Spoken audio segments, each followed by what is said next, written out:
Bismillah ar-Rahman ar-Rahim. uh, Welcome from Al-Mawrid, UK.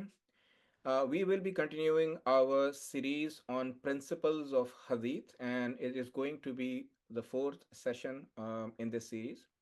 If you want to watch our previous sessions, I'll put the link of the playlist in the description and you can find it from there. While you are at it, please subscribe to our channel so that you can find these sessions more quickly in the future. So, this series has been taught by or presented by our young scholar Shah, and he'll be taking us through, Matn criticism or the importance of Matn within Hadith analysis. And I'll hand it over to Shah at this instance. All right, over to you, Shah.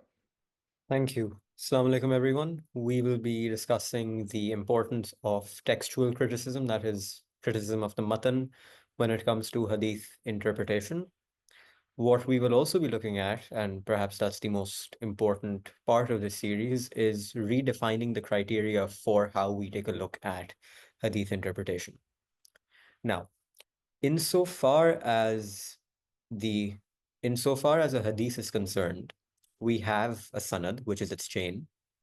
And throughout our previous lectures, we have shown that the chain was the primary point of criticism when it comes to authenticating a hadith. That is, if we were to believe something to be the words of the Prophet of God, may peace be upon him, how do we know whether it has been soundly transmitted to us? Oh, well, we will look at the chain.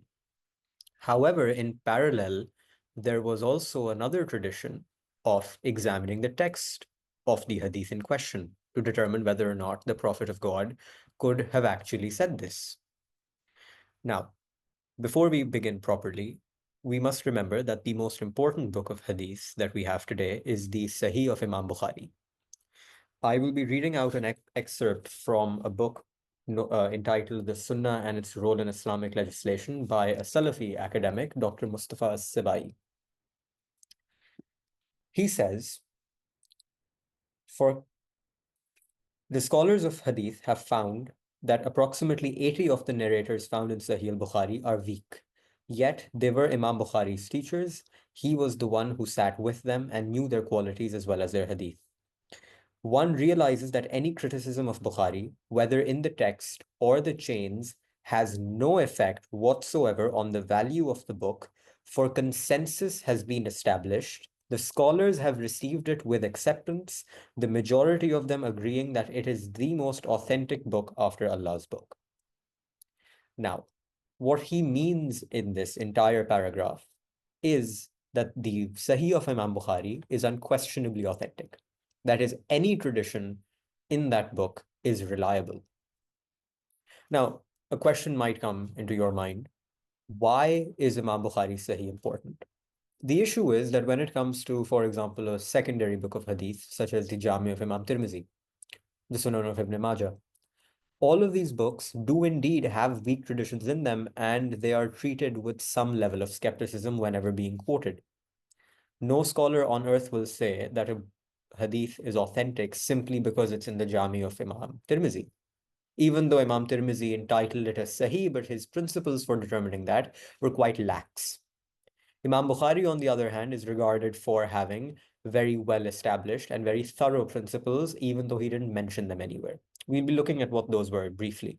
But the important thing to remember is when Mustafa Sibai says, regardless of the text or the chain, they are authentic, that has very dangerous implications. Because if you recognize a hadith with a text that is notably dangerous, that that means it invokes skepticism, then why does it have a sound chain? And why did Imam Bukhari include it? And that's what we'll seek to answer. So this entire conversation we'll be having is very centric of Bukhari as a person, and we'll be using him as a case study for why Matn criticism should have been more important and frankly should have been the primary reason for the acceptance or non-acceptance of a hadith. So with that being said, I'd like to quote a hadith of the Prophet himself. This might appear circular to some people, but considering that hadith criticism is done by the Ahlul Hadith, that is those people who hold hadith in reverence, I thought it's best to start with this. This hadith is in the Sahih of Imam Ibn Hibban, a respected scholar of hadith, classical, not modern, who was known for including weak traditions in his Sahih. However, this one has been authenticated by Sheikh Nasiruddin Albani. You can find it in Silsilatul Hadith Sahih. The hadith is to the effect of, if you hear a tradition from me and your heart is drawn towards it, and you feel that you are capable of committing such an action, then go on, quote it from me. However, if you find a tradition attributed to me to which your hearts are averse and they make your skin crawl, then know that I am more worthy of not performing that action than you. So the Prophet himself is saying the best barometer for the truth is not to look at who's saying it, it's to look at what is being said.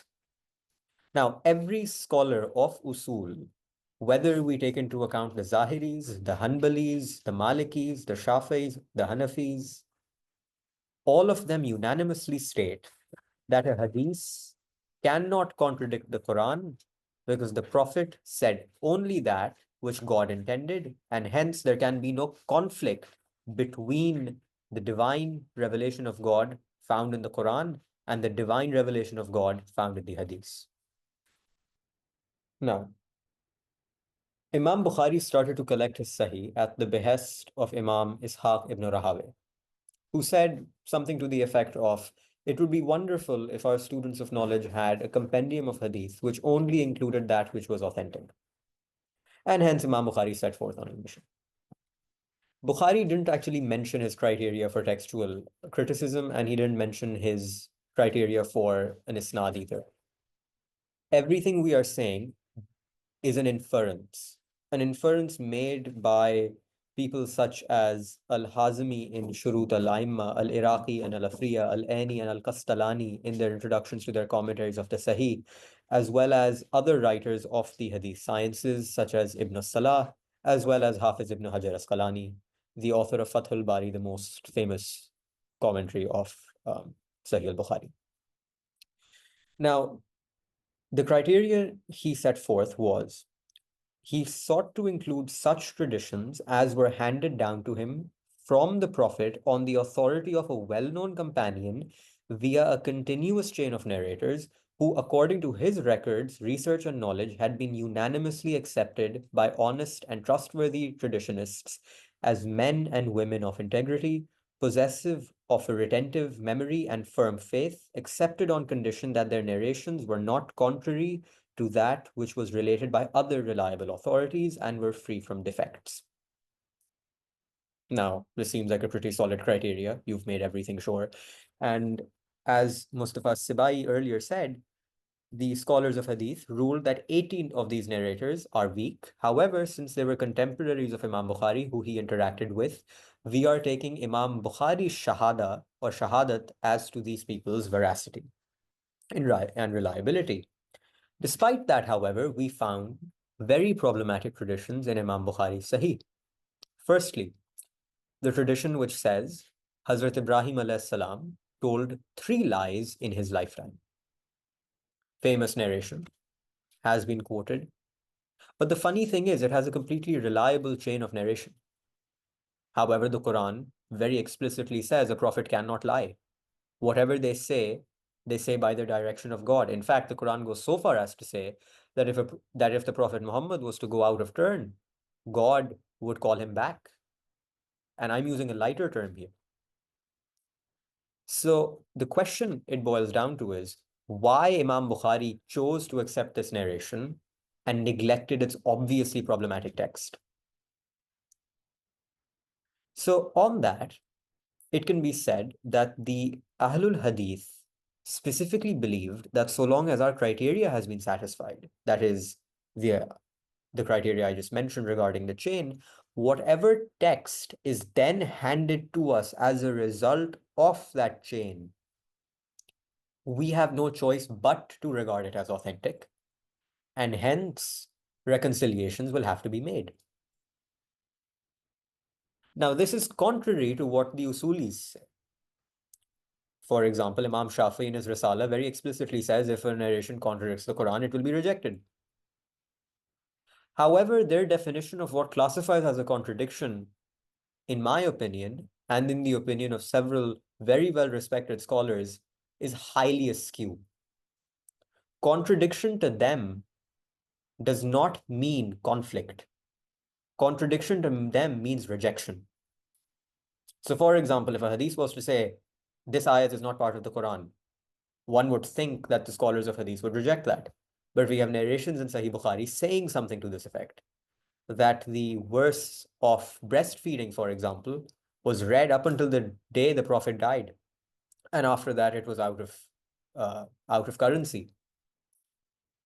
The reason is that once again they said, well, we've received it, therefore it must be true. And how do we preserve our faith? Well, then we say that the eye of stoning, for example, was mansukh fit tilawa, but the hukum was still valid.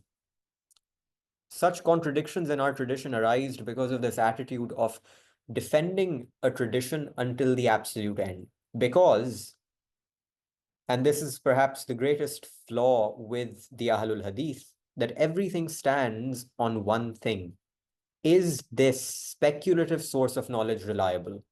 If it is reliable, then every time the chain is proven to be accurate, it must hold. And if for a moment it is said that it is not accurate, that despite the chain being authentic, that this text is problematic and therefore cannot be accepted, their entire framework begins to crumble. It goes very simplistically. The ahadith, yes, please. If I may interject here, because we've discussed a very important point here, let's you know uh, elaborate a bit more on what's going on over here. You talked about the muhaddisin, how they Yeah. were gathering and compiling the ahadith, right? And primarily, the primary tool that they had with them for this authentication was isnad, because what isnad allows you to do is construct a chain of narrators all the way to Prophet Muhammad, who are passing a piece of information through that chain to you, right? So if you can establish, and they must have established some rules themselves, right? Let's call them the usul of authenticating a hadith. So in a sense, these people have their own usul, or they are usuli in some information verification sense. But then you talk about another group as well, the fuqaha, and you are calling them usuli scholars.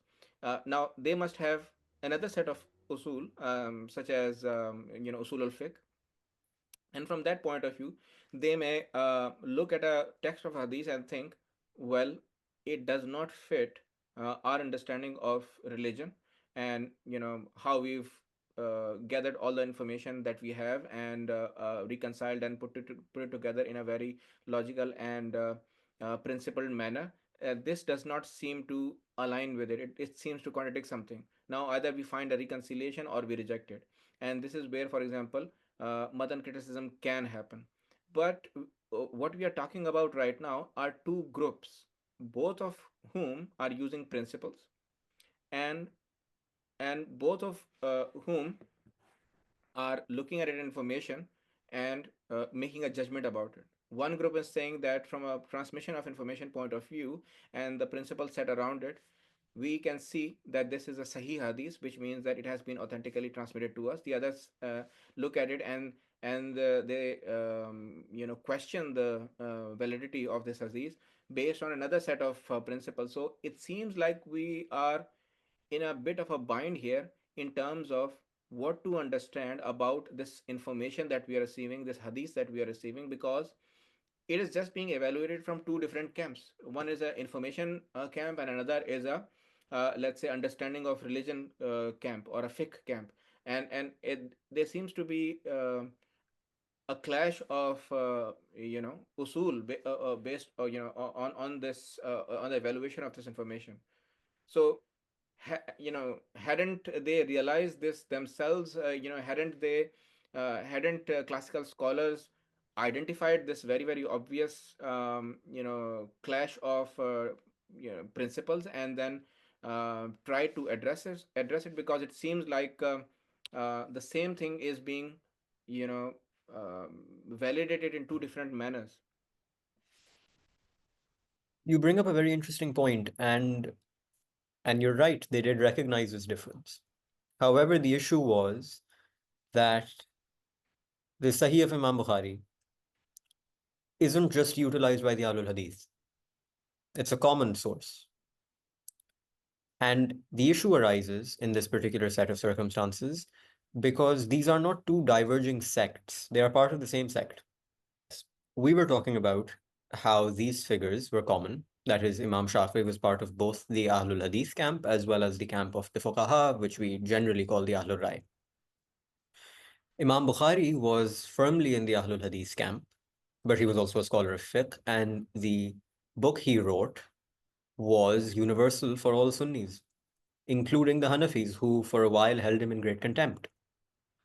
So, the reason why this issue exists and was never solved was primarily because the other side refused to see it from the other's perspective. That is, even the Fuqaha's camp, let's just say, for example, represented by Imam Shafi, they came up with the compromise of conflicting traditions with the Quran, saying that we will accept the ahadith as, for example, making a verse specific, right? As was done in the issue of adultery, that is, extramarital affairs, and then the punishment of stoning. That punishment contradicts the Quran, at least in theory. However, and for that reason, was not accepted as generally by Imam Abu Hanifa, who had his own idea about what a muhsin is, and etc. etc. Similarly, this was done about the issue of apostasy. But what I meant to say here was that this was addressed in our classical tradition by people such as Ibn Salah, by people such as Khatib al-Baghdadi, by Hafiz al-Iraqi. These are later scholars of hadith who did not compile their own books per se, but focused on the theoretical principles required for authenticating hadith. Now, the funny thing here is that we will find a great difference in their theoretical assertions, and then we'll find great difference in their practice. But of these, the most consistent person is Imam Ibn Jawzi, who in his Mawdu'at goes as far as to say that the hadith we were earlier talking about, the one which says, let me just read it out loud. It's on the authority of Hazrat Abu Huraira radhiyallahu anhu, narrated by both Bukhari and Imam Muslim, said, Hazrat Abu Huraira says, the Prophet said, Ibrahim never spoke lies except 3 lies.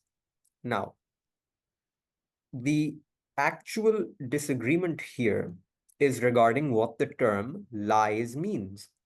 Al-Rajab al-Isfahani, the famous linguist, said, one in whose life the truth dominates, that is, the now the Quran actually used the term Siddiq to glorify Hazrat Ibrahim, saying he's entirely truthful. So Rajab al-Sahani says, well, Siddiq means one in whose life the truth dominates, one who never speaks a lie, one who is given so much truth that the occurrence of lie is impossible. And fourthly, the one whose deeds correspond to his assertions. Hence, the Quran is rejecting this tradition, saying, well, Hazrat Ibrahim cannot lie. He was entirely truthful. Now, if this hadith is considered authentic, then the Quranic statement proves meaningless. Now, Ibn Hajar Asqalani, one of the highly recognized commenters of al-Bukhari's hadith work, Sahih, seems to be inclined towards maintaining the authenticity of the tradition. He quotes Ibn Aqil saying that the situation faced by Hazrat Ibrahim was that he was compelled to make false statements, which was, according to him, quite logical. Qadi Abu Bakr ibn al-Arabi also approves of this hadith, stating that the position of Ibrahim as a prophet and friend of God required him to be open with the truth, and that he was allowed a concession to lie, which was accepted. Al-Qurtubi tries to justify it. However, arriving at the issue, Ibn Jawzi rejects it as unfounded and says, the book says, Ibn al-Jawzi rejects as unfounded the allegation that Hazrat Ibrahim had lied, stating that what have stating that what have been attributed to Ibrahim as lies are not lies, but equivocations, ma'arid. In order to prove his points, he uses several examples from Islamic history, yet he remains short of declaring the hadith as acceptable as unacceptable. So he doesn't go quite as far, but says it's problematic and says, well, see, what he meant was ma'arid. That is, there's a flaw in the Matn. He's conceding that there's a flaw in the Matn because the chain, as we said, was authentic.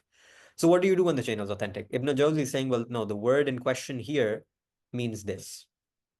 And that this is probably an error that some narrator somewhere along the way passed forward as a result of riwayat bil man or something of that nature. But this chain is valid. So we can see that even a consistent figure, and by the way, the reason Ibn Jawzi is important is because he's one of the only people in our tradition to concede that Sahih Bukhari has weak traditions. He lists 6 types of traditions found in the Sahih Sitta: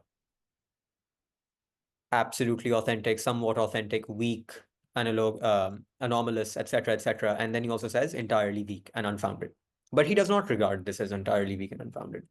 Furthermore, however, Alusi does not find any problem in this hadith. Neither does Al-Alusi doesn't, neither does Ibn Hajar. However, then we have the opposing camp. That is Fakhruddin al-Razi.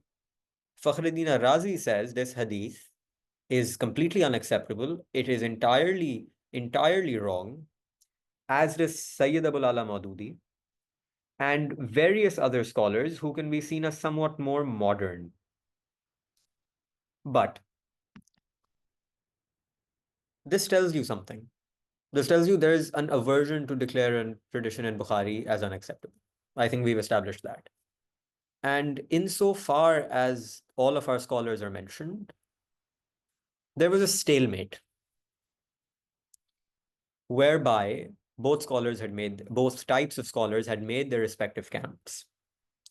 One with the Ahlul Rai, one with the Ahlul Hadith, and we saw that the most committed to the Ahlul Rai have always been the Ahnaf, the Hanafis. But after Ibn Hammam, there was a shift in their methodology whereby they actually started to consider Sahih Bukhari as a canon source.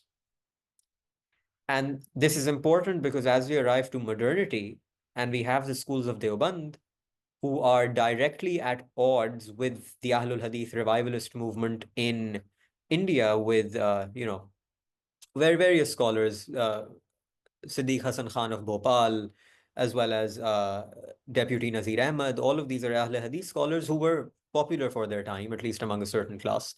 And now you were faced by the issue of, well, your scholars don't accept Hadith. So we found there was a trend in Deoband to do something the Hanafis had never done before. That is utilizing Hadith to make their assertions. Oh, why do Hanafis pray without Rafa Yadain? Oh, they pray without Rafa Yadain because Imam Tirmizi's Jame mentions a narration from Ibn Masud on the subject of praying without raising your hands. Oh, why do we do this? Because it's mentioned in the Musannaf of Abdul Razak. It's mentioned in the Musannaf of Ibn Abi Shayba. The Tabe'in used to pray like this, etc. used to pray like this. So now you are doing something which had never been done before. Before that, the Hanafis used to rely on the fact that, well, Abu Hanifa had been taught by Sayyidina Abdullah ibn Masud, that is, his fiqh had reached him. It could not be that such an imam was unaware of the fact that, prayer was conducted in this way. It couldn't have slipped his mind. It couldn't have slipped, well, popular perception either. That was formerly the argument. Now it became centered towards hadith. So the stalemate ended, so to speak, when everyone started to get a more Ahle Hadith bent. After centuries of stagnation, you now had scholars agreeing that, yes, we do in fact believe Ahadith are just as authoritative as the Ahlul Hadith. Bukhari is just as important to us. You do not have a monopoly over Hadith. We do as well. It is shared. We are in fact the true followers because we have, they say Imam Abu Hanifa was a Tabai. We have a Tabai as our Imam. So I hope this answers your question that yes, there was a stalemate and then it was gradually resolved with this. Yeah. And you mentioned like Ibn Hazm, that he was a much later scholar, and probably he even did not have access to Yes. yes, certain hadith. So the point is, but at least the access to hadith is becoming more common, and in kind of larger amounts or larger quantities, let's say. So it seems natural, it seems obvious that the scholars then would have to contend with it. They would have to then revise their positions uh, to incorporate uh, more of this source of knowledge. More so than that, I Mm. mean, that obviously plays a role, but what we have to remember is as this was happening, right? And now, rather than there being a hodgepodge of rules whereby we don't know which hadith was authentic, as was the case in Imam Ahmad's era, you now had, well, certain criteria for authenticity. But what a hadith gives you is, well, it gives you comfort that, okay, well, what we are saying is what the Prophet did, hence we are right. As opposed to the Ahlul Rai, which would say, well, God has commanded us to use reason, we are using reason. The Quran says this, people say this. Makes sense that what we are doing is right. This was a fundamental shift in paradigm where you needed a guarantee as to whether or not you were on the straight path. So the Ahlul Hadith have typically always regarded everyone else as Ahlul Bidah, people of innovation. Because what they're doing can be new, maybe it is new. How do you know that? Well, you don't, because there's no guarantee saying that what you're doing right now is what the Prophet did, right? Mm. Hadith tells you what the Prophet did. Whether or not it's correct in that attribution or not is a different story, but it gives you a rough picture, which is why Imam Ahmed, in fact, went as so far as to say that I will use a weak hadith and will continue to use it. And even if I must abandon it, I will only abandon it as a last resort, and then I'll use human reason. Mm. Now, from an Ahlul Hadith point of view, it seems pretty obvious and pretty robust, that what they are saying is that, you know who is the source of religion for us? Prophet Muhammad, right?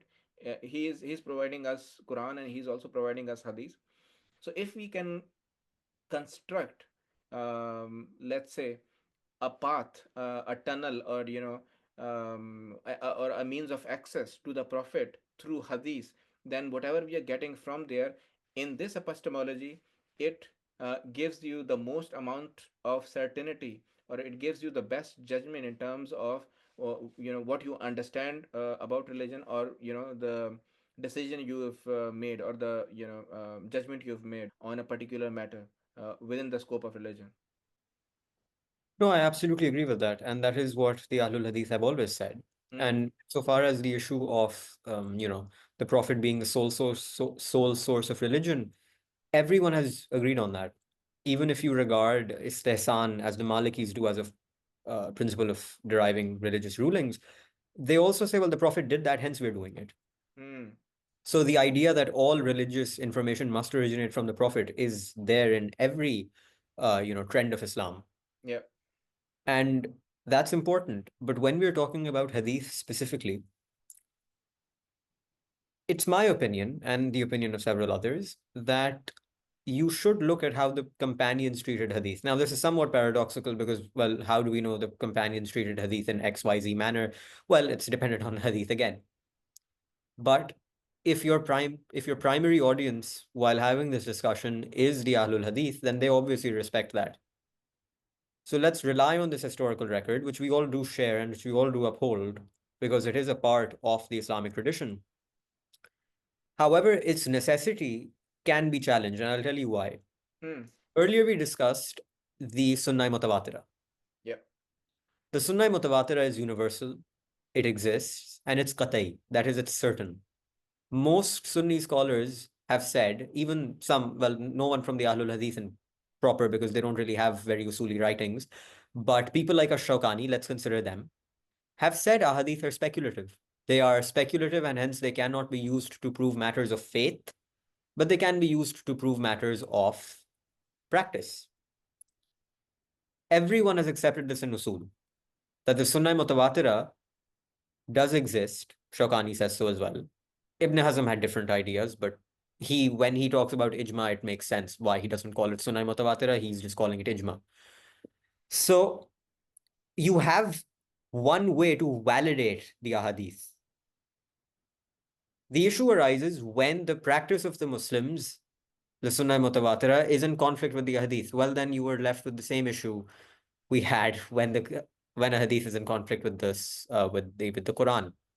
But with the Quran, you had the added assurance, well, that's a written text, right?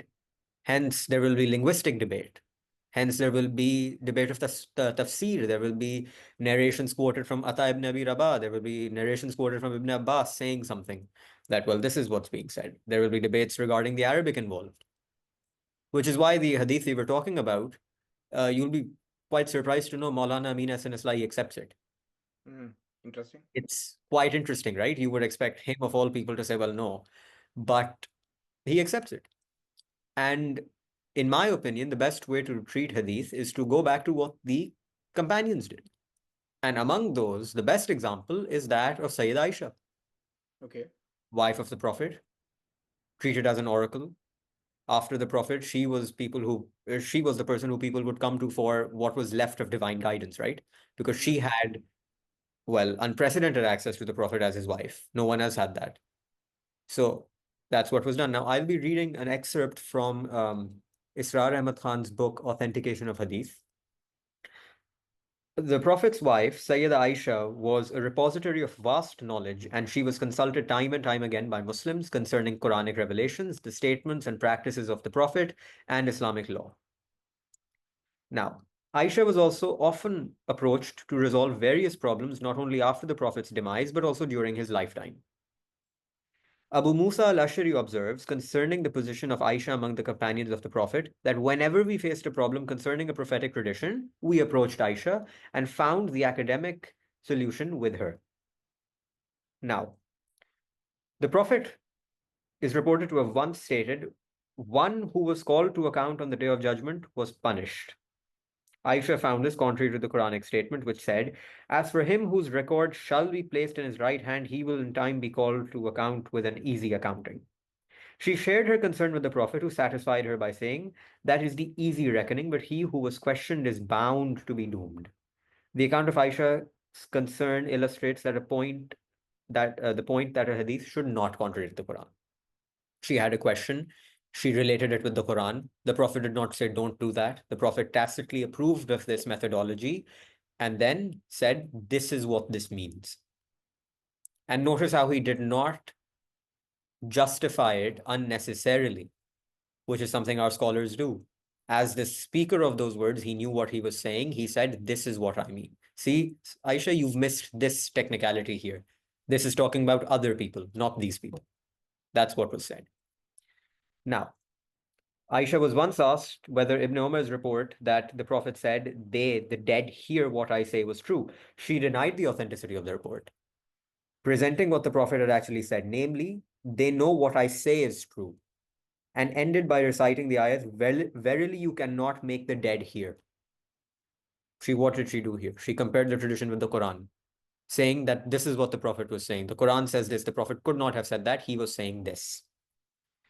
And secondly, thou cannot make hear such as are dead of heart like the dead in their graves. Once again. And when Umar was seriously wounded, Shuaib started crying. Upon this, Umar said, why are you crying for me? I heard the Prophet saying, verily the dead person is punished due to some wailing / mourning its people make over it.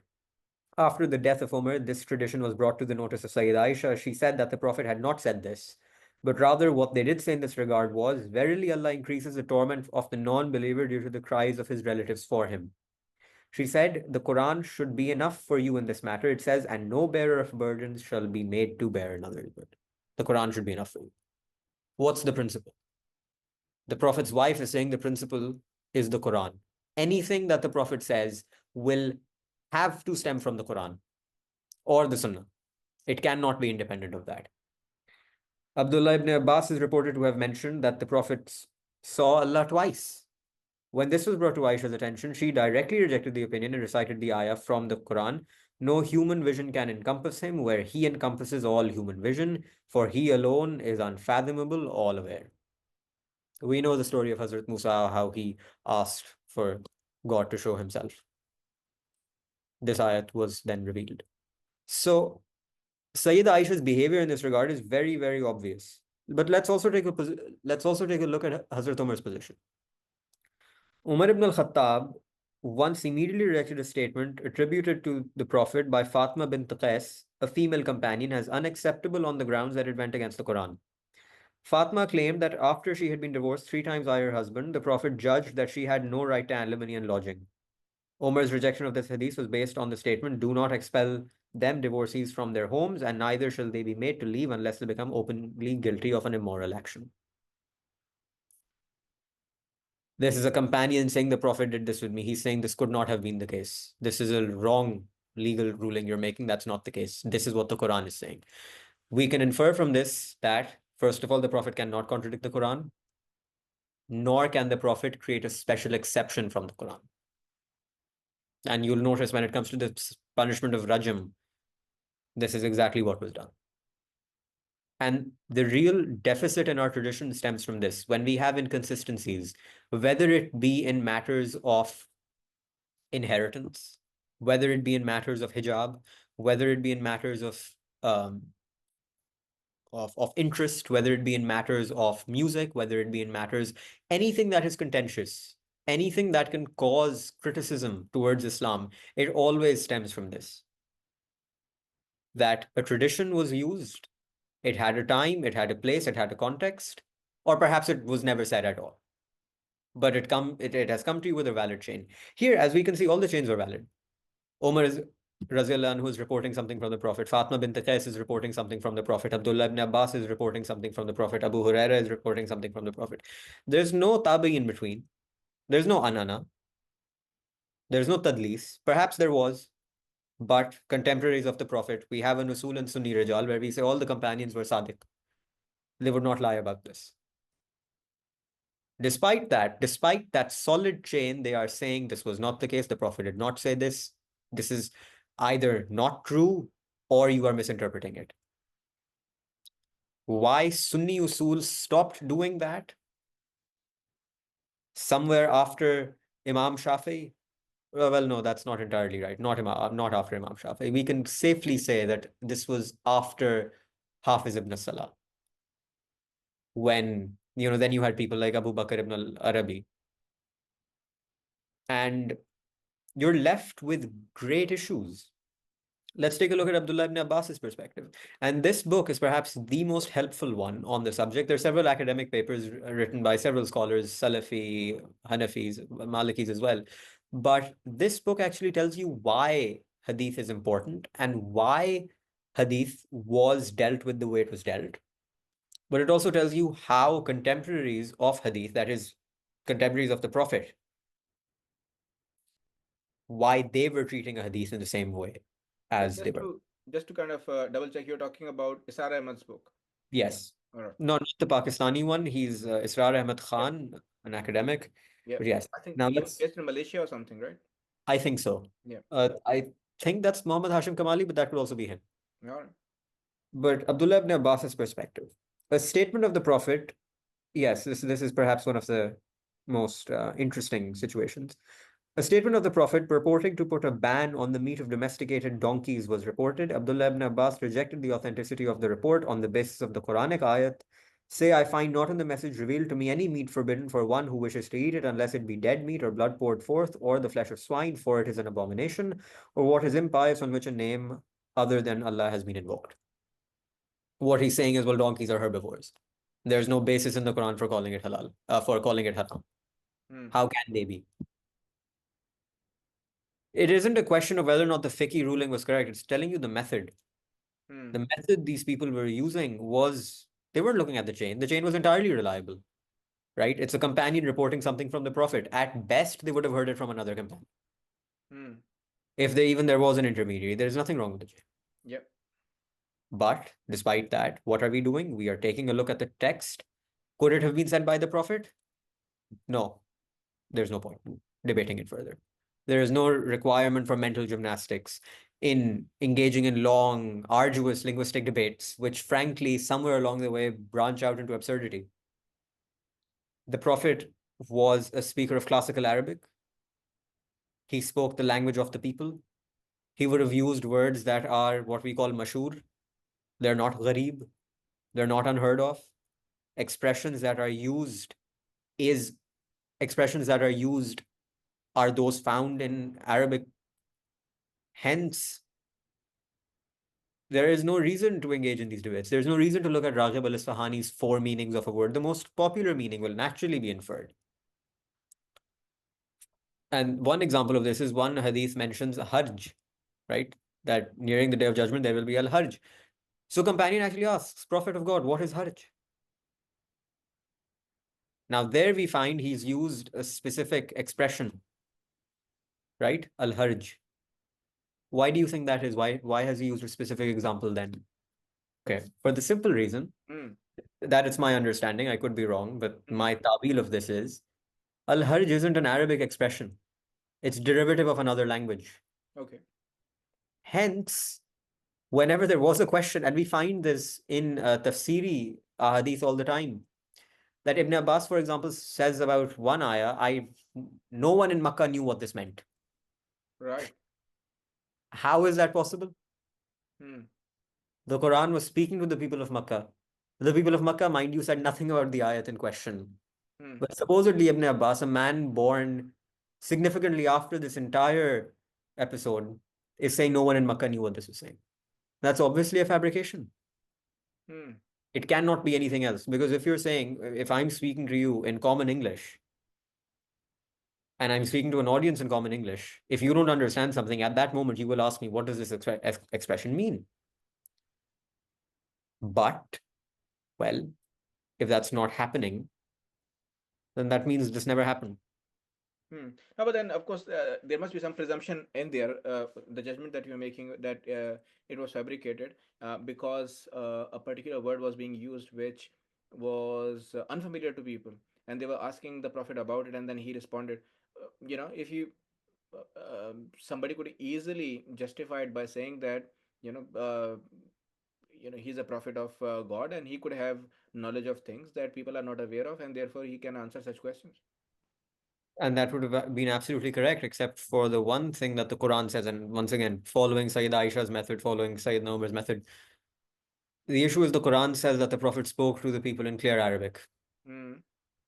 Clear Arabic has to be clear Arabic. You're driving a principle from there. You're driving Yes. a principle from there that not just that he's speaking in a clear Well, the language, ayat but itself was he's about the speaking in Quran being familiar in clear language Arabic. with people. Yes. Hmm. Yes. The ayat itself was about the Quran being in clear Arabic, but Hmm. from that inference, it can be made that, well, whatever was being said regarding religion was being said in Hmm. clear Arabic. So the Hajj example, for example, um, if I use the term coup de grace with you, Hmm. you might know what it means, but another person might not, because the term Hmm. isn't inherently English, it's Right. French. Yeah. It's the same example with Al-Hajj. Now, continuing forward with this, let's take a look at Imam Abu Hanifa. Hmm. Now, Abu Hanifa is a very interesting figure in our history because nearly everyone claims him. You'll even find a Shia saying, well, Imam Jafar taught him, right? Because he's somewhat, well, he was arguably the greatest scholar of that era, perhaps even today's era, because he was far ahead of his times, because he is what we call a pioneer. Hmm. You are creating something from nothing. And that requires a lot of intellect. But on that Shia note, I just wanted to say this. I'm bound by habit. Hmm. Um, Shia books actually criticize Imam Abu Hanifa. Certain contemporary Imams of Abu Hanifa are actually said to have condemned the man, which is something I found quite strange, but nonetheless, we'll keep that for another series of ours. Hmm. I guess Now, the Ahlul yeah. Hadith weren't also big fans of Imam Abu Hanifa as well. Yeah, no, you can find, see, this is very, very interesting sometimes. And I remember I asked a Hadith specialist about this. He had formerly been a Salafi, but then became somewhat more Hmm. Ahlul Rai centered. Hmm. And I remember I asked him, well, Khatib al-Baghdadi has made a lot of comments regarding Imam Abu Hanifa, and he's attributed them to Imam Ahmed, Hmm. to Abdullah ibn Mubarak, to Sufyan al-Thawri. Hmm. But then hilariously, he's brought the same people in complimenting Abu Hanifa. What does that mean? And to this day, I have no clue. Hmm. Because, well, his explanation was, well, no, see, they were either talking about a specific opinion of Abu Hanifa's, and I said, well, fine, but the issue isn't that. The issue is, did these people like him or not? I think they didn't. Hmm. Sufyan Thawri, I think, in Hmm. fact, because, by the way, in Khatib al-Baghdadi's Tarikh Baghdad, you'll find Sufyan Thawri saying Imam Abu Hanifa na'udhu billah committed apostasy with the Sahih chain. Right. All right. Even Abu Yusuf, by the way, allegedly says that. Okay. So, did people like Abu Hanifa? I probably don't think so. But regarding Abu Yusuf and Sufyan Thawri, I definitely believe there was a great amount of propaganda done against him. Because during that era, he was fundamentally opposed to the Abbasid Caliphate in some way, shape, or form. He had a Shia bent. He did. He famously, as Mullah Ali Qari has reported, said that if I was alive during the time of Ali and Muawiyah, I would fight for Ali. So I think, and not to mention his stance on Iman, right? Hmm. Belief was a bit murjite, as was said by his critics, whereas Sunnis have said, no, this was just him Hmm. not knowing what murji are. But All right. anyway, I digress. Noman ibn Thabit Abu Hanifa remarked in his treatise Alim wal Muta'allim that one must believe that the Prophet never said anything unjust or even uttered or did anything that went against the Quran. In his opinion, that any tradition in the name of the Prophet which clashed with the Quran was to be rejected as false. Clarifying this further, he emphasized that by rejection of a tradition, he did not mean a rejection of the Prophet's statement, but rather one or the other of the narrators' lie attributed to the Prophet. That is, we are not saying the Prophet did something wrong or that we will not accept this while it is from the Prophet. No, that's kufr. Hmm. Hmm.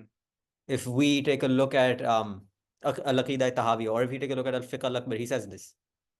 Al-Fiqh al-Akbar says this unequivocally, that if a person rejects a tradition from the Prophet because it's and knows it's from the Prophet, then that's kufr. Hmm. And once we approach the Farāhī school, you'll find the same sentiment echoing there as well. Hmm. No, but then that sounds obvious as well, right? No, How it's entirely. how can you know and be confident of and accept that something is from the Prophet and then reject it? See, the reason why this has to always be mentioned is Hmm. that the Ahlul Hadith often tried to blur the lines. Yeah. So They that's often what said, happened. well, you're rejecting this hadith. It has a Sahih sanad. You're rejecting what the Prophet's saying. Yep. No, we're not doing that. Who'd do that? We believe in this religion because the Prophet brought it. No, but then probably the thing is that again from their epistemological point of view, they have wholesale accepted this idea that if it is coming through a Sahih um, chain, according to their understanding, and whatever information they have available on the chain and the people, then it is what the Prophet said. But other people may not agree with that. As you highlighted a few examples where people on the basis of Quran, or even possibly on the basis of what they may know from tradition that they may have received from the people before them, they may recognize that this is a isolated narration, as opposed to this we have got something either much stronger such as Quran, or much more widespread such as a tradition. And then we can see that a single narration, involving many people who have transmitted over generations, may not trump this, and therefore we are not going to accept it. So it is still kind of a battle of epistemology, or how you on the basis what are the kind of rules on the basis of which you accept or reject certain information. And of course, when the Ahlul Hadith push this idea too far, of course it creates these problems that you're talking about. And well, see, that does happen. And indeed, it has been a fact of this tradition. But the issue that we're faced with now Hmm. is a lot of the models that the Ahlul Hadith used for authenticating Hadith are now obsolete, right? I'm not a fan of Orientalism. I don't subscribe to any Orientalist school. I disagree a lot with Hmm. old uh,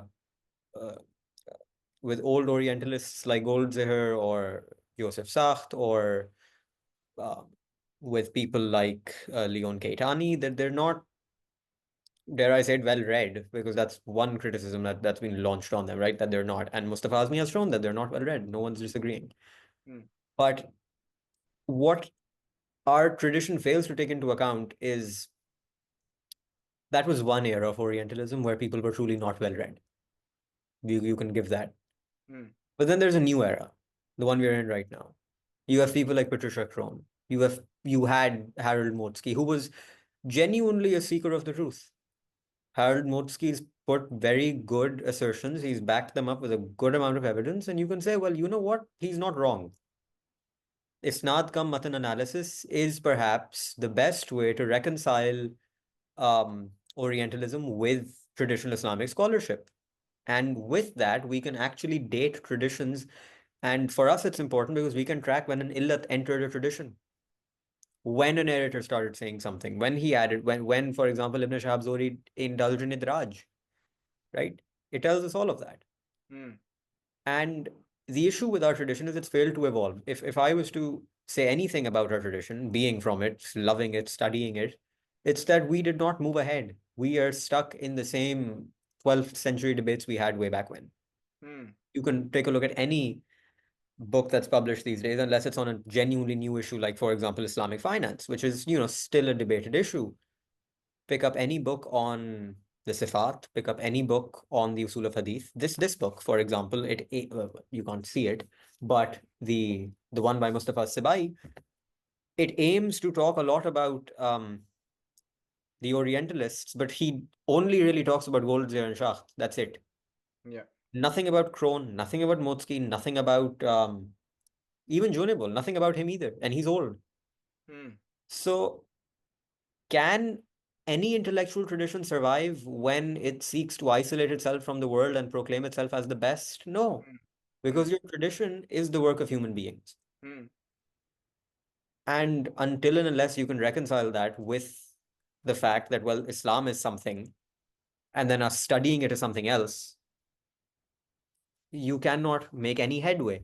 Now, what mm, I'm trying to come at here is I've shown you the problems with Hadith, um, with not with Hadith, obviously, but with the attitude that we've had in our tradition towards Hadith, where despite there being issues in chains, we are accepting Imam Bukhari's words as true. mm, And the problem with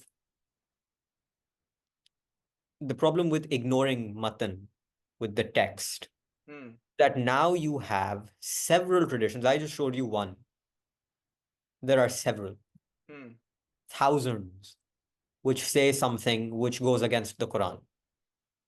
Now, not all of them have solid chains, I can give you that. A lot of them are genuinely fabricated, and that's what our traditionalists have done to their to the best of their yeah. abilities.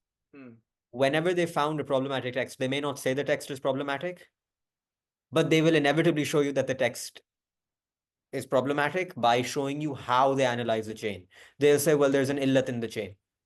mm, It's not correct. Ibn al-Jawzi will do that. Ibn Hajar will do that. The issue is that stops when you arrive at Bukhari. You'll do it till Tirmidhi. You might even do it till Muslim, by the way. all right. But the second you approach this one book, you will say no. Why? Because as Mustafa Sibai said, it has been accepted by the Sunni Ummah as the most sound book after the Book of God. Ijma has been established on it, and once Ijma is established on something, we cannot move from it. Mm, And this breeds stagnation. mm, But then you have an alternative. You had modernists in our line of thinking, mm, primarily in Egypt at the beginning. You had Mufti Muhammad Abduhu, you had Rashid Rida, mm, then you had an intellectual movement in India. mm, You had the Parvezis who completely rejected Hadith. No one, well, neither Muhammad Abduhu nor Rashid Rida ever did that. yeah. And you had Maulana Abul Kalam Azad, who Sir was Sayyid Ahmed Khan. Sir Sayyid Ahmad Khan, yes, of course. You had Allama Tamanna Amadi, who was an Ahle Hadith and then became one of the most vocal Hadith critics and Mm, skeptics in the subcontinent. mm, You had you had Allama Inayatullah Mashriqi. You had very obscure people, but then at the same time, you had people like Nawab Siddiq Hasan Khan, you had people like Ahmad Raza Khan Barelvi, you had people like Mufti Mahmood, you had people like Maulana Maududi. Hmm. Now, I've mentioned several different strands of Islam, but my point is there was a lot of diversity in the subcontinent at the time. And in this diversity, you had one figure as well. You had Allama Farāhī. Hmm. That's a name you, as an audience, might not be familiar with, but people here or well are starting to become familiar more with his student. I mean, as an Islahi, he was mentioned in Israr Ahmed Khan's book, Hmm. and in fact, if their work primarily relies on on Quranic hermeneutics, Hmm. usul towards the Quran. In that, there is an issue of okay, how do we treat the Quran with the Hadith? Hmm. This is where I will be quoting from Muqaddimah Nizam-al-Quran by Imam Farāhī himself. Now, historical resources of interpretation. This is once again a book on Usul al-Tafsir, not a book on Usul al Hadith. Because in the Farāhī school, Hadith becomes relevant when you're using it to interpret the Quran or when it is amending something in the Quran. That's when it becomes relevant. There are two types of historical resource of interpretation: A, foundational and absolutely authentic, and B, secondary and supportive. The Holy Quran alone is the basic and foundational resource, while the sound hadith, the prophetic traditions, established historical facts, and the scriptures of the earlier nations continue the ancillary and secondary resource. Had it not been for the uncertainty involved in the authenticity of prophetic traditions, historical facts, and earlier revelations, I would have considered them among foundational resources alongside the Quran. Now, it is only the lack of the authenticity of the hadith narratives that obliges students of the Holy Quran like me to not rely on any such traditions as contradicting the Quran. Some of the narratives even negate the verses of the Holy Quran and disrupt their interrelation unless their obvious implication is abandoned. Strangely enough, some commenters disregard the obvious meanings of the verses they seek to interpret and do not bother to reinterpret the relevant narratives in accordance with the verses.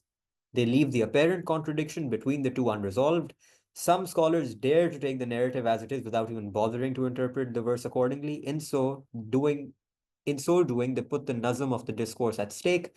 When the roots and branches come to threaten each other, every rational being would cut out the branches, not the roots. As the poet said, how many tall branches we have seen die out if not nourished by the roots.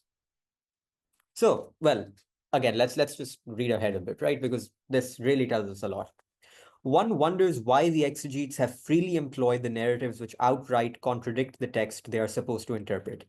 Examples of such outrageous interpretations include the traditions ascribing lies to Hazrat Ibrahim. Now, there's a note here from Maulana Islahi, his student and disciple and his successor.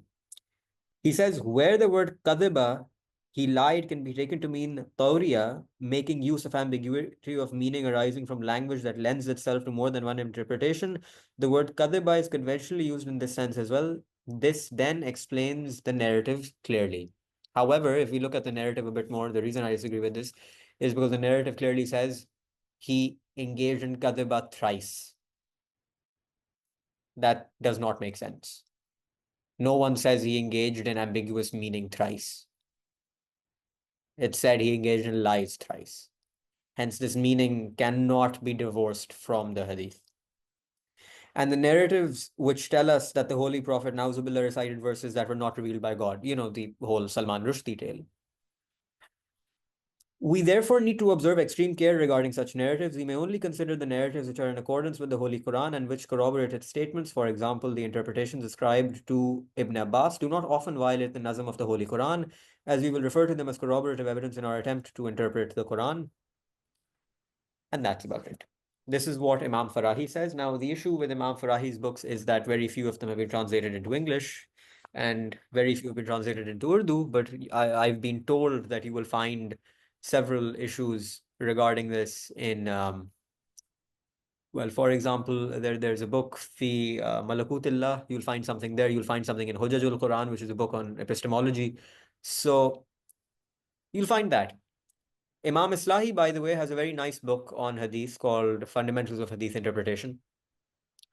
And that's very important as it gives you not a modernist, but not an entirely traditionalist view of our history as well. But you have the added advantage that, well, this man was a very well-reputed exegete. And you lastly find Javed Ahmed Ghamidi. That name means a lot of things to a lot of people, but fundamentally, the man hasn't said anything new.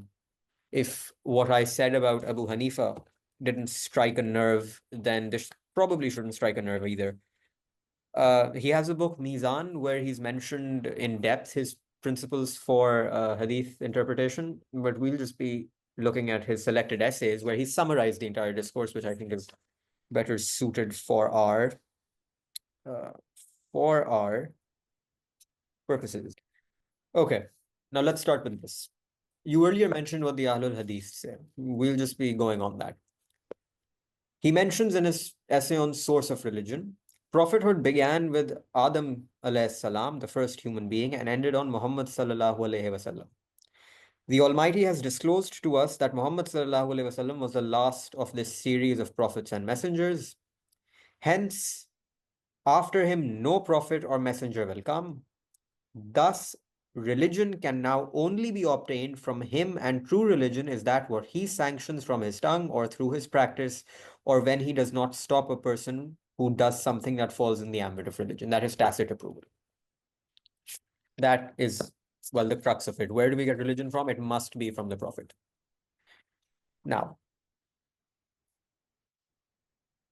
in his essay on Hadith and Sunnah, Hazrat Muhammad sallallahu alaihi wasallam has delivered the Quran to the world. Apart from it, whatever he has given to the world in the capacity of religion can be placed in the following three categories: independent directives and teachings that have not been originated by the Quran, explanation of independent directives and teachings, whether these directives and teachings are in the Quran or extraneous to it, an example of practically following these directives and teachings. Now, there are two fundamental sources of religion which have been accepted conventionally by our fuqaha, which are qat'i, Quran, Sunnah Mutawatira. When Ghamidi says something's extraneous to the Quran, that means he's talking about the Sunnah Mutawatira, which he calls the Sunnah. He doesn't draw a distinction between a Mutawatir Sunnah and an Ahad Sunnah. He doesn't classify the Hadith as Sunnah. He regards it as distinct, for the reason that a hadith is an example of practically following these directives and teachings in the Quran and Sunnah. All these three categories constitute religion. It is mandatory upon every Muslim to accept and obey what these categories constitute once a person is satisfied that they are correctly ascribed to Muhammad sallallahu alaihi wasallam. No believer can dare deviate from them. It is only befitting for him that if he wants to live and die as a Muslim, he should submit to them without any reluctance. Hence, what is being said is, it is kufr to reject a hadith if you believe it's from the Prophet. If you are confident in its inscription and you reject it, it is kufr to reject. If you are confident in its inscription and you reject it, it is then kufr. Our scholars designate all these three categories by a single term, sunnah. I personally do not regard this to be appropriate. In my view, the first of these should be called sunnah, that is, independent directives and teachings that have not been originated by the Quran. The second, explanation and elucidation, tafhim at-tabeen. And the third, the exemplary way, uswa hasana. The reason for this classification is to remove the misconceptions that arise by placing the principle and its corollary under the same name and in the same status. That is the epistemological certainty that you're talking about, that we can be certain that this is the sunnah of the Prophet, that arises because we've made the fatal flaw of thinking that sunnah, which means beaten path, clear path, is the same as the hadith. This is only a difference of terminology. As far as the reality is concerned, there is not the slightest differences between our earliest authorities and myself. Had my critics carefully read my book Mizan, they would have found and understood this fact and would not have remained in any misconception. I do not expect this from them even now. However, serious students of religion do deserve that some aspects of my view be explained to them. Now, we don't have to delve into what the sunnah is at the moment. Perhaps we can do something on that later. But we will take a look at what the hadith is, right? So thirdly, apart from this list, I've categorized some of the sayings of the Prophet Muhammad sallallahu alaihi wasallam, which in the capacity of religion have been cited in various narratives as explanation and elucidation. That is, explaining the Sunnah or Quran or elucidating the Sunnah or Quran. and some as the exemplary way, uswa hasana. That is the most perfect way to practice something. So when the Prophet, for example, sometimes performed rafa yadain, and that's been reported into the hadith, the uswa hasana is, oh, you sometimes perform rafa yadain. Similarly, in the case of these narratives which elucidate faith and beliefs, whatever occurs in this category in the narratives can be seen in the chapter of Imaniyat of my book Mizan. They're also of the nature of explanation and elucidation. In my opinion, this is the right term for whatever has been handed down to us from the Prophet. With regard to these, if the ascription to him is established, then I regard every directive, verdict, and explanation of the Prophet as mandatory to be followed. The slightest deviation from them amounts to rejection of belief in the Prophet. That is what he says. Hmm. The principles I'll just tell you. So there's a few, but we'll just stick to the main. If it contradicts the Quran, then we will not reinterpret the Quran to suit the narrative. We will simply, if possible, reinterpret the narrative to the best of our abilities. If that is not possible either, as was in the case of, say, the satanic verses incident, if that is not possible, then the narration will be rejected. And in fact, Sayyid Abul Ala Maududi agrees with this as well. In his Tafim al-Quran, I distinctly remember this quote. He says, it does not matter how authentic a chain is, we will reject the narration if it contradicts the Quran or disrespects the Prophet. Very clear, unequivocal about this. Hmm. And this trend is something you will find everywhere. You will find a Suyuti saying this as well. And all of these people, they may not have engaged in this very often, but they did. Ibn Jawzi does this all the time in his Mawdu'at. Suyuti does this as well. Ibn Hajar on occasion has done this. There is no scholar of hadith who has not done this. And by hadith, I don't mean muhaddiseen, I mean, you know, people who, by academics of hadith, let's just say that, Yeah. not. It is now important to realize something, that our tradition needs a fresh voice. Hmm. And that does not mean we are innovating anything. Yeah. Everything I have said in these courses, in these lessons, is deeply rooted in our tradition, and I think you would agree with that. Yeah. There's nothing that I have said that is without precedence, either in the Sahaba, the Tabe'in, or the Taba Tabe'in, or the Mutaqaddimin. Hmm. Everything has been done in some way, shape, or form before, which we are simply saying it would be best to adopt this method now. It's not new. It is not dangerous. It has firm footing and on a rational basis. When you have a certain source, the Quran and Sunnah Mutawatira, which has been held as being certain from everyone from Shah Waliullah to Imam Abu Hanifa and everyone in between, Hmm. there is really no point in Yeah. making an argument. And the reason why, and to conclude, this entire debate becomes fundamental when you're talking about the issue of Qiraat. Hmm. Because once the issue of Qiraat enters any discussion and the narratives are brought forth and the different ways to recite a verse are put in front of you, Hmm. what basis do you have for saying they are not valid? Well, linguistically, you said if they're not, if they Hmm. haven't been circulated enough, if there's something wrong with the grammar, if there's something wrong with the morphology, etc., etc. But that doesn't remove the issue. There Yeah. are, as we say, six kirat, Yeah. seven kirat. Some said they're 23, some said they're 32. This creates an uncomfortable situation. Yeah, that's a entirely different problem. But I think what you brought it down to, if I try and summarize, is that it's not really an issue of accepting hadith or rejecting hadith. Everybody is trying to do their best to figure out a way of how to best understand all the information that we are receiving with regards to religion, and how to best reconcile it. It's a matter of putting together a good epistemology which can resolve all of these problems, right? And the point is that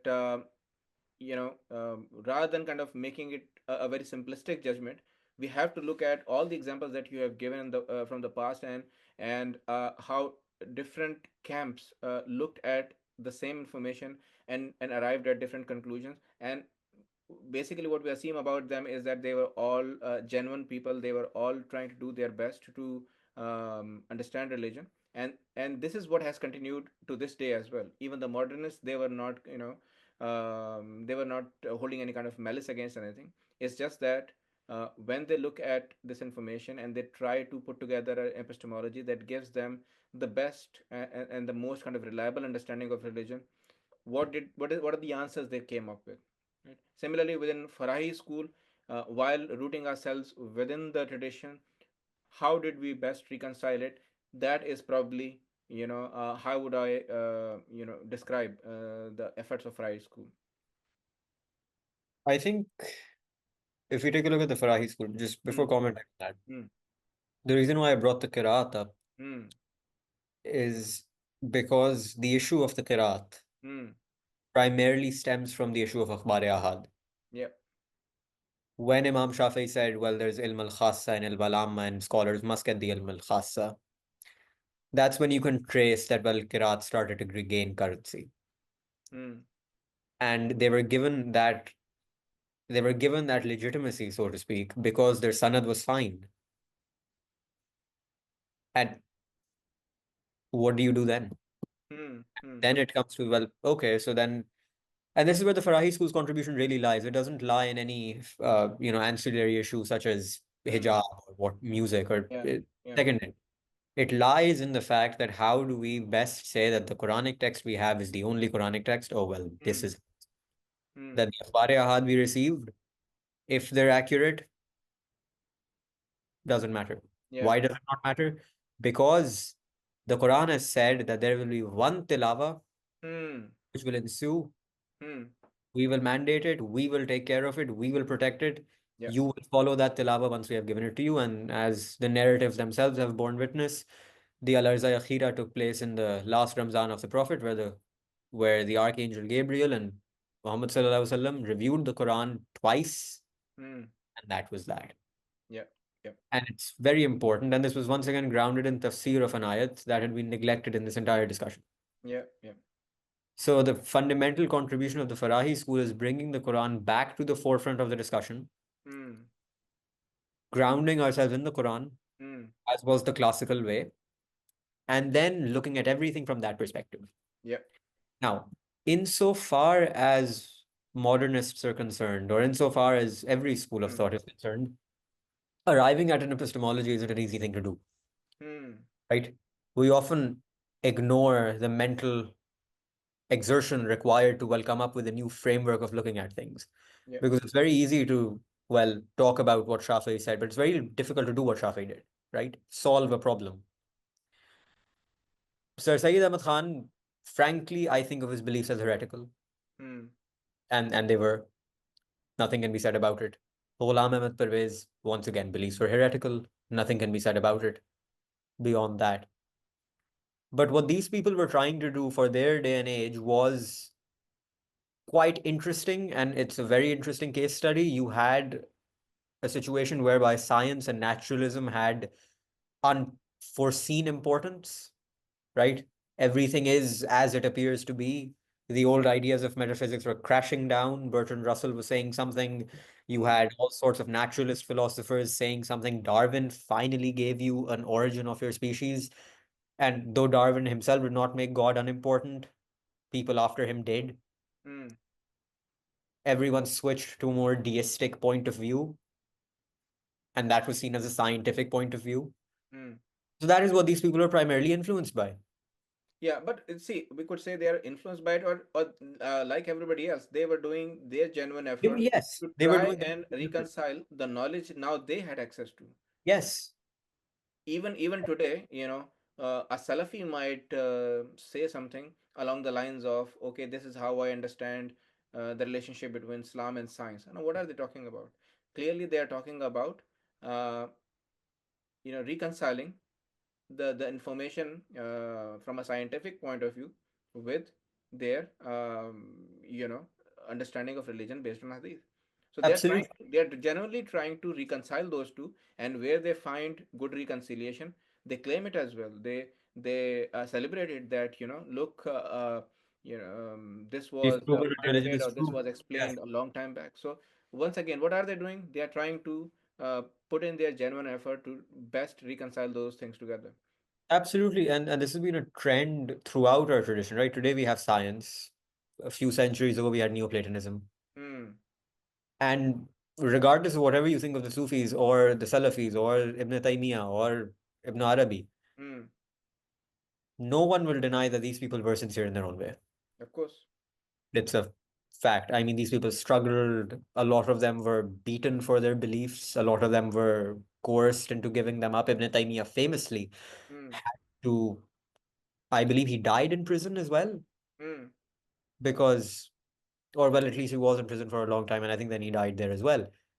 And all of these people, Shah Waliullah, for example, right? Massive contribution, massive amount of information, but you getting information and then trying to reconcile it is always going to be an issue of conflict. And the earliest occurrence of this was us receiving hadith and then having to reconcile it. indeed.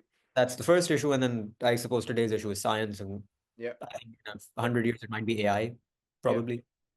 So let's take a look about that. But that's all I have from me. And this is why Matn criticism is important, or you will have massive, Mm, massive flaws in your tradition, which expose your intellectual tradition to, well, sometimes dishonesty, sometimes yeah. disingenuity, Yeah. etc. All right, cool, cool. Thank you very much for wrapping it up. So at this juncture, I'd like to thank you, Shah, for putting in this effort, gathering this information, and sharing these, quotations from these various books. Um, Whatever you've shared, I'll put that information in the description, the name of the books, so people who are watching this that they can reference it later. Yes. And if you haven't subscribed to our channel, please do that, because almost 90% of the people who are viewing our videos, they haven't actually subscribed it. So thank you very much, Shah, and let's conclude here. Thank you so much for having me.